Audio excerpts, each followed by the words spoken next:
All right, y'all. Next up, 9 by Lil Kim. 9 by Lil Kim. Lil Kim's last album was released 14 years ago. The album 9 means a lot to her. She was one of 9 members of Junior Mafia. Biggie died on the 9th, and her daughter was born on the 9th. Does Kim risk her legendary status with this album? How do we feel about it? Here's our honest review of 9 by Lil Kim. 9 by Lil Kim. It's been a long time since Lil Kim put out an album. I think 14 years. 14 years. Mm-hmm. Man, that's crazy. How you feel about this album artwork, man? I actually thought it was cool. I'm not a big fan of the outfit, but I do like the pose, and I think the only thing I dislike about it is the placement of the number 9.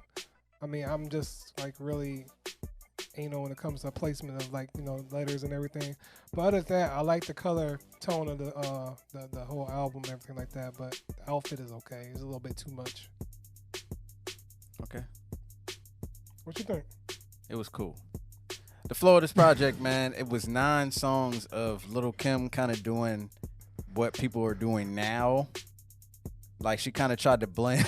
It was so funny. Keep going, man. She tried to blend what she does with what people are doing now. That's the vibe I get from this project. That's definitely what this project is. I feel like it's just like, I'm Lil Kim. I can rap on this stuff too. That's what I really felt this whole project was. Highlights, man. Look, surprisingly, Bag ended up growing on me. I actually enjoyed that song. I listened to it quite a bit. She had a lot of fun on that song. I felt like it was actually really good. Found You, which is basically a sample of Miss New Booty, Bubba Sparks, and the Yin Yang Twins. OT Genesis gave it a dope vibe, kind of like doing the hook like the way he did. And his verse had me dying. He is funny. The mac and cheese line was funny. Yeah, I was shaking my head. Yeah, he said blowing it like you just got some hot ass food. Like OT Genesis had me laughing, and I could just see him crip walking in the studio the whole time he did the verse. So that was actually pretty dope. The City Girls. I don't think JT was on this song. I think it was just Miami. I think that's her name, right? The other member. Don't get me to lying. I can't confirm nor deny that, but I think it's Miami, and she fit the vibe of the song. Kim shouted out JT on the song. JT just got out of jail, as we all know. So yeah, that song actually ended up being pretty cool too. And I do like the inclusion of Music Soul Child and Rick Ross on Pray For Me. I thought Lil Kim did okay up until the end when she just sounded. We'll get to that. Yeah. Most definitely. On Pray For Me, I really enjoyed the inclusion of Music Soul Child, Rick Ross. Rick Ross, of course, he raps like that same kind of cadence all the time, but you can't help it to get you amped. I'm with you on Bag. Like, to me, it's really the basic formula of like a hype song nowadays.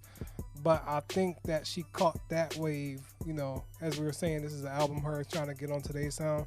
I think that was the best wave that she caught on this album. Found You, I thought was actually pretty dope. The sample is fire. I actually like how all of them really vibed on the song. And yeah, that's it for me. Lowlights. Lil Kim's last verse on Pray For Me. That joint was... It felt like it was a lot of pandering, especially like the Maybach music part. I was kind of like, do you think they tried to make her voice match with the intensity of Rick Ross? Because I feel like they turned it all the way up. She did. It did feel like she all of a sudden got louder for some reason. I don't know what that was about. That was some bad engineering. Catch My Wave. I'm not feeling it at all. Go Off. I felt like the beat, and I said that on the review. The beat is actually pretty cool, but what she did on the project, on the song, I couldn't rock with.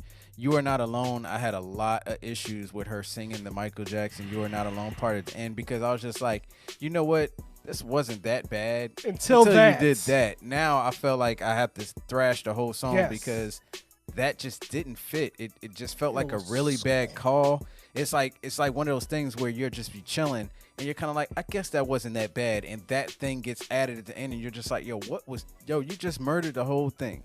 Not rocking with it. Jet Fuel is horrible. Like, this is possibly the worst song I've ever heard from Lil Kim in my life. I was just like, yo, what is this? Yeah, like the little, like the sound effects she was adding and stuff. From no, not rocking with it. Auto Blanco, no, not rocking with it. And too bad. Not feeling it. Like some of the bars in here were actually pretty cool, but a lot of them were like this age cheesy, like this generation of hip hop cheesy, where I was just like, oh, that one was kind of funny, huh?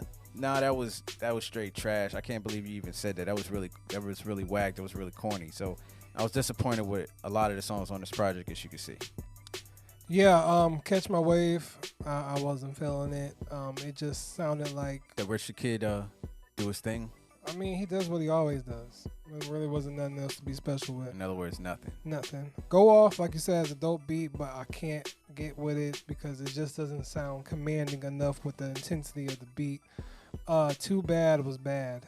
I just gotta say that and keep it real. You're Not Alone, I'm with you. Like at first I was like, this is kind of cool, but I just kind of felt like the whole Michael Jackson thing was just kind of out of nowhere and random, and it came off as kind of corny to me. Auto Blanco I did not enjoy. Jet Fuel I did not enjoy. And most of the reasons why I didn't enjoy these songs is because even though I wasn't never the biggest Lil Kim fan, I always know the impact that she had with music. I know how she was always powerful with her sound. And to me, this just came off as a half-ass attempt because I feel like she can come harder than this, even on today's standard. And you can hate me all you want to, but yo, I don't think she went in on this. Even the songs where she sounded like she was trying to make a statement, make a purpose, it fell flat. I feel like her competition is just like, oh, that's it. So that's what I would feel. I don't feel like she came hard enough. I mean, just being honest. Final thoughts, man. Look, Lil Kim to me is a legend. You know what I'm saying? I'm already working on something where I'm kind of praising Lil Kim. I was working on it before the BET Awards, but the BET Awards happened. Now people gonna think I was copying, which I wasn't. Shit's already been in the plans for months. I got receipts. I got text messages with dates. But that's besides the point. Lil Kim is a legend. She's super solid. She took a jail charge because she didn't want to snitch. You know what I'm saying? Like, can nobody touch her credibility? She went to jail for that. You know what I'm saying? Her discography up to this point, the 4 albums we got before that, really solid. Hardcore is like almost non-debatable. It's a classic. The Notorious K.I.M. was a lot more commercial. The Bill of Mafia I actually rock with. I thought it was a little bit harder than the Notorious K.I.M. And The Naked Truth is a very good album, damn near classic. It's got too many songs on it. A little couple reaches on there, like the joint with Game, and it's just got too many songs on it. But Lil Kim's discography is actually pretty solid. She's always done a really good job of branding herself, marketing herself, sex symbol, all of that. But with that being said, I don't want to hear this from Lil Kim ever. You know what I'm saying? Like, Lil Kim has invented the lane that a lot of these female rappers are doing, and I felt like Lil Kim could do it better. But I don't feel like she tried to do that at all. Like, I don't feel like not one song on here I can say was Lil Kim.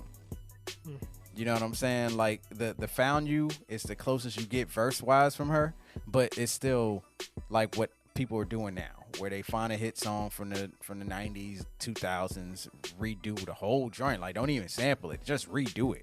Yeah. You know what I'm saying? But I love Lil Kim, but unfortunately, yo, this project ain't it. This was really disappointing. I mean, I was going into it disappointed after the Go Off video we reacted to, because I just knew Kim was gonna come with it, especially after all this time, all the pump fakes of a project coming and not coming.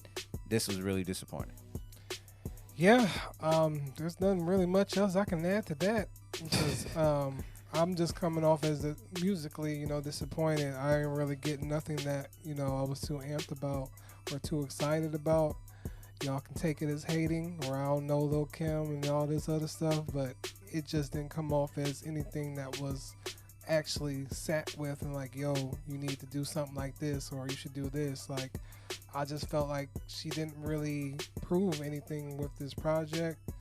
I still feel like she has that energy to get back in, but she needs somebody to like give her some like better beats or something like that. Stop trying to do what is hot today. Like, you can do that in your own way. You know, you can come attack the genre type of music that's out today in your own way, but don't try to come out just to catch the wave. Yeah, if I didn't know any better, I would have thought 808 Mafia and Zaytoven and Southside did the production on this joint. Yeah. Final grade. Like I said, man, Lil Kim's a legend. I don't know if you can take that away from her just because of all the things that she's done. She made the way for people like, for Nicki, for Meg Thee Stallion, for Cardi to even exist. You know, her and Fox, they put down like a lot of groundwork for that. And before them, you know, the MC Lights, Queen Latifahs, and all of them lovely people, you know, Yo-Yo, they made it possible. Bahamadia, they made it possible for her, you know. But with that being said, this album is extremely disappointing. It gets an X. Like, this is not good. I'll never come back to this. Even Bag, the song that I said, is actually pretty okay. Maybe it'll be in the end of the year playlist. I don't know. I don't even know if I feel like doing the end of the year playlist. If y'all ask me, I'll do it. But, you know, this is just really disappointing. I expected more from Kim, considering how many classic songs she's on or part of, like Benjamin's and Quiet Storm. Like, Kim's got some joints. Yeah, I'm gonna give it an X as well. I don't think it's a good album to recommend. It just didn't do it. Put your lighters up.